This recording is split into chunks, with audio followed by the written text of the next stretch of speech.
వెంటనే CP gate official వెబ్సైట్కి వెళ్ళండి. అఫీషియల్ వెబ్సైట్ ఇలా ఉంటుంది.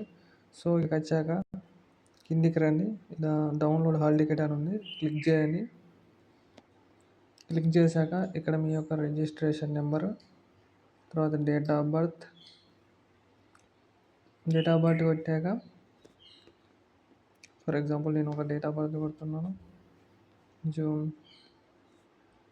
2001 ఫిఫ్త్ అట్లా పెట్టేశాను.